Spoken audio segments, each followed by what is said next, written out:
نمر المحاضرة الأخت سلوى انتظرت الكثير. لا أظن أعطي الكلمة الآن للدكتورة سلوى. سلوى الزميلة وابنتي الروحية بدون مبالغة. سلوى أستاذة بجامعة تونس المنار بكلية العلوم. سلوى تحمل دو شابو، les spécialistes en géomatique mais aussi les spécialistes en hydrogéologie. سلوى الآن تشرف على الماجستير بعد أن سلمتها المهمة ماجستير جيوماتيك. أرجو أن تكون أحسن خلف لما سلف. وهي أيضا عضوة قارة بالجمعية التونسية للإعلام والجغرافيا الرقمي. عون يد اليمين سي محمد العياري. لكن الكلمة من خيرة طلبتكم، وحقيقة ألف تحية ليك دكتورة بيا.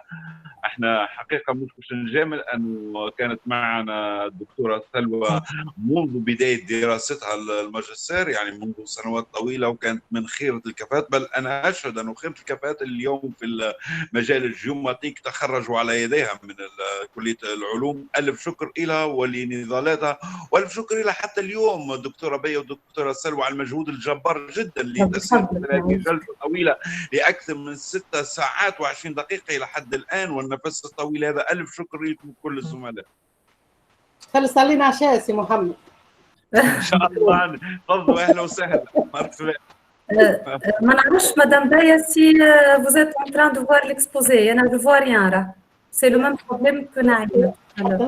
حتى أنا je vois rien ça. Naïma, tu as fermé le partage? Non, oui, j'ai enlevé, j'ai terminé depuis. J'ai enlevé. Arrêté la présentation. J'ai arrêté. Madame, نراو في l'écran نتاعك انت مدام سلوى. نراو في l'écran نتاعك انت. On voit votre écran, madame Selwa. تشوفوا تو في l'exposé? Oui. Oui madame. C'était mais je vais présenter directement à partir de la présentation. OK? Même si je vois rien avec vous, je vais commencer la présentation. OK? Si ça va. انتم تشوفوا ما في l'exposé. بالنسبة لي أنا مش مشكلة. je vais mettre les diapos directement. أنا ردا على الأسئلة متاع الإخوة الكل يحبوا باللغة العربية، وأنا لا بريزونتاسيون العرض متاعي باللغة الفرنسية في بعض الأحيان بالإنجليزية. لهذا انتر طون وأنا نتفرج في المداخلات حضرت ملخص صغير باللغة العربية نبدأ به قبل البريزونتاسيون. قبل ما نبدأ العرض سأقرأ ملخص صغير لمساعدة جميع المشتركين لمتابعة العرض. الهدف من هذه الدراسة هي دراسة إحدى آثار التغيرات المناخية، ألا وهي خطر الفيضانات الذي يهدد كل عام عدة مناطق من البلاد التونسية، باستعمال أنظمة المعلومات الجغرافية، باستعمال أيضا نماذج متعددة المعايير وصور فضائية عن طريق تقنية الاستشعار عن بعد، صور سنتينيل رادار. مزج كل هذه الطرق والنماذج لهدف معين، وهو تحديد المناطق ذات الخطر والتركيز على حمايتها عن طريق نماذج على هذه المناطق المدروسة، نماذج للتنبؤ في المستقبل. ومن بين هذه النماذج ستتابعون تطبيق نموذج هيكراس، هي نموذج متعدد الأبعاد. سأبدأ العرض باللغة الفرنسية وأعتذر لذلك لأني لا أتقن اللغة العربية في بعض الكلمات لي تيرم معنا سيونتيفيك. المفردات لا أتقنها فعلا باللغة العربية، سينو راني عملت ملخص باللغة العربية لكامل العرض. Donc, l'intitulé de ma présentation, c'est l'apport de l'information géospatiale à la gestion des risques liés au changement climatique, et j'ai pris comme risque le risque d'inondation. Donc, parmi l'impact du réchauffement mondial, les impacts directs, ce sont les phénomènes météorologiques extrêmes. On cite la hausse des températures maximales, la hausse des températures minimales, la hausse du niveau de la mer et la hausse de la température des océans, l'intensification des précipitations, ce qui engendre le risque d'inondation chaque année, que ce soit au niveau mondial ou bien au niveau local. Donc, le contexte de ce travail, l'étude des risques et de la protection des milieux naturels dans un contexte de changement climatique, de croissance démographique en parallèle et d'activités liées au développement. Donc, c'est une priorité scientifique, politique et socio-économique très importante, que ce soit à l'échelle internationale que nationale. Donc, les risques naturels, ce sont des phénomènes fortement spatialisés et complexes, là où plusieurs facteurs interréagissent et ce qui exige une approche multidisciplinaire. Donc, la conjonction et la superposition de toutes ces diverses couches de données nécessitent donc une information à référentiel spatial, sinon on ne peut pas superposer ces couches de données, d'où l'intérêt d'utiliser l'information géospatiale. Donc, l'approche que j'ai proposée, c'est est la suivante: identifier le problème et caractériser le risque. Donc, quelle approche méthodique donc on va choisir? Si on a beaucoup de données, il y a toujours le problème de données, la présence de données. Si on a des données, on fait recours donc aux approches multicritères. Si on a absence de données, on doit recourir à l'utilisation d'images satellitaires open data ou bien open source gratuites pour faire la carte de risque. Bon, si on fait la carte de risque, la solution c'est quoi? Donc, on a délimité les zones à risque, mais on doit trouver des solutions. La solution, pour nous, c'est des outils de prévision par modélisation. On prévoit dans 10 ans, dans 20 ans, dans 50 ans, qu'est-ce qu'il va se passer dans cette zone, dans l'autre zone, etc. Et on va préparer la zone à danger. Bon, voilà une photo qui illustre le risque d'inondation au niveau de la région d'Ariène. Et le risque d'inondation, c'est pas nouveau. Pour nous, a connu des épisodes pluvieux exceptionnels à travers l'histoire, surtout après les années 1950 et le 1973, l'événement la plus fameuse exceptionnelle, donc qui a marqué l'histoire hydrologique du pays. Donc, pour mieux prendre une décision, donc les données aux résultats d'études d'impact des changements climatiques devraient être spatialisées, comme j'ai dit tout à l'heure, en faisant recours au système d'information géographique. Et afin de relier le danger aux facteurs influençant le phénomène, on fait recours à l'analyse multicritère. Plusieurs études et travaux ont été faits à ce niveau, que ce soit international ou bien des études internationales ou bien nationales. L'innovation de l'approche que j'ai proposée, c'est de faire une comparaison entre les différentes méthodes et une combinaison entre divers modèles et méthodes, comme l'imagerie spatiale et la modélisation hydraulique. Si on voit la littérature, vous allez trouver soit l'imagerie spatiale, soit la modélisation hydraulique. Pour nous, on a fait la combinaison entre les deux. L'analyse multicritère, les SIG et la modélisation hydraulique, et ceci en fonction de quoi? Des problématiques de chaque site d'étude. La validation des résultats se fait en intégrant des données de réalité terrain, soit au cours de la classification des images satellitaires, soit après la délimitation des zones inondables. On fait la comparaison entre la délimitation des zones inondées lors d'un événement bien déterminé ou bien à partir des données qui se trouvent au niveau des institutions d'aide à la décision comme les commissariats régionaux au développement agricole ou bien comme la direction générale des barrages et des grands travaux hydrauliques chez nous en Tunisie. Donc, je vais expliquer un peu l'approche SIG et analyse multicritère. Bon, j'ai mis le diapo en anglais pour aider les gens à suivre ce modèle. On a utilisé la carte topographique map, la carte géologique, les images satellitaires, le plan d'aménagement urbain et la carte de localisation des zones urbaines, les données pluviométriques.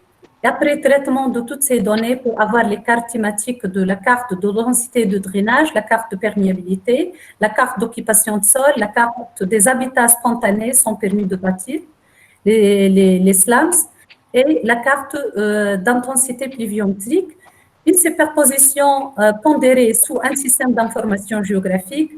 On a pu ressortir la carte de risque et les poids ont été calculés avec une autre approche qui est détaillée dans ce diapo, en utilisant la méthode Analytical Hierarchic Process ou bien AHP pour le calcul des poids afin de refléter la réalité de la région étudiée et aussi pour refléter l'importance de chaque paramètre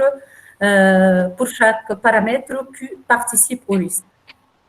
Voilà un exemple d'application sur le bassin versant de Manouba-Sijoumi, qui est une zone très sensible au risque d'inondation et qui connaît chaque année le risque d'inondation, surtout aux alentours du Sapra, là où la perméabilité est très faible à nulle, donc des zones argileuses, et aussi là où s'implantent des slams ou bien des habitats anarchiques qui ne respectent pas qui n'ont pas pris au début des permis de bâtir et donc ils ont installé leur bâtiment au niveau des zones à risque ou bien au niveau aux alentours du Sapra.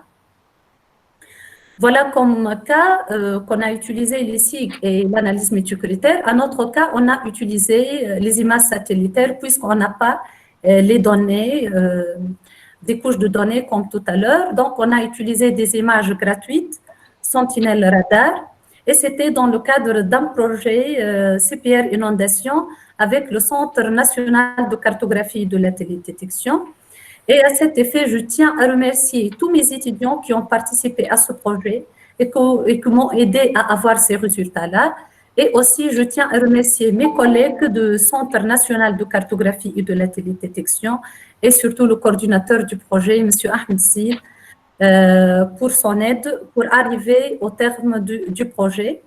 Voilà la carte de délimitation des zones inondables avant l'événement de janvier 2015 et après l'événement. On a fait la classification des images avant l'inondation et après pour voir l'extension des zones inondées.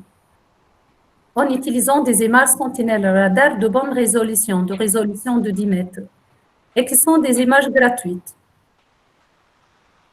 On a aussi utilisé des algorithmes Random Forest et Support Vector Machine. Ce sont deux algorithmes très efficaces dans la délimitation des zones hauts et non hauts. Et on a remarqué qu'au niveau des zones là où une variabilité spatiale importante, c'est le support Vector Machine ou SVM qui donne des résultats intéressants. Quant aux zones urbaines, on a remarqué que le Random Forest donne des résultats beaucoup plus intéressants. Voilà la comparaison. Ici, c'est la délimitation des zones haut ou non haut au niveau de la ville de Boussel.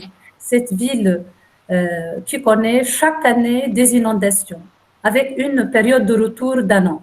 Pratiquement chaque hiver, on connaît, c'est pas chaque automne, et chaque hiver, on connaît des événements exceptionnels au niveau de la zone de Jendouba, au niveau du bassin versant de Majorda, en particulier zone de Jendouba et Boussel. Quelles solutions on prévoit? Donc, ce sont des études de prévision. En utilisant quel modèle? On a utilisé le modèle ECRAS, un modèle 2D. Les données d'entrée, ce sont des modèles numériques de terrain, des cartes d'occupation de sol et des données de débit. Les sorties, ce sont des cartes d'élévation du plan d'eau, cartes des zones inondables, la délimitation, la durée de l'événement et la vélocité ou bien tout ce qui est vitesse de crue. Et on a validé le modèle en utilisant ces deux formules qui sont très utilisées et qui sont prises à partir de la littérature. Bon, l'application, on a appliqué ça sur le bassin versant de la Majorda. C'était dans le cadre aussi d'un projet d'encadrement de mon étudiante Ben Khalfa Shirin, c'était en 2018, et qui a donné un fruit, une publication, c'était en 2018. Et on a pris des périodes de retour de 10 ans, après 20 ans, après 50 ans. C'est-à-dire, بعد 10 سنوات, بعد 20 سنة et بعد 50 سنة, qu'est-ce qui va se passer au niveau de la rivière de Majorda? Est-ce qu'elle va, et combien de superficie aux alentours de la rivière elle va envahir aussi? Quels sont les bâtiments qui vont être endommagés? Tout ce qui est conséquences et impact de l'augmentation de tous les paramètres, que ce soit climatiques ou bien de débit de la rivière suite à ces changements. Quelles sont les conséquences et les impacts. Et on a remarqué que déjà, vous voyez, si au niveau du diapo, donc l'étalement de la superficie occupée par la rivière, tout aux alentours de la rivière aussi. Donc, de ce fait, à travers ces travaux de recherche, on a essayé de proposer une stratégie basée sur l'information géospatiale, sur des données multidisciplinaires pour la gestion des risques d'inondation. En outre, les cartes de synthèse déjà élaborées que vous avez vues constituent des documents d'aide à la décision. C'est surtout pour aider les décideurs à intervenir dans le futur lorsque un tel événement s'installe, etc., lorsqu'elles sont couplées surtout à des études de prévision. Si on signale le problème sans trouver des solutions, ça ne sert à rien de faire des cartes. Et j'espère que les décideurs vont utiliser ces documents, donc résultats de recherche académique, pour trouver des solutions à ces villes-là qui sont touchées chaque année. Je tiens à remercier pour votre attention et je vous laisse avec cette photo que j'aime beaucoup, avec notre association, avec Si Mohamed, avec mes étudiants et chère Madame Baye. Et merci. شكرا إلك وشخصيا فخور بيك. مش عارف مدام بيا على الخط ولا لا. شكرا سلوى. عايشك مدام بيا. وشكرا على المداخلة القيمة وختامها مسك.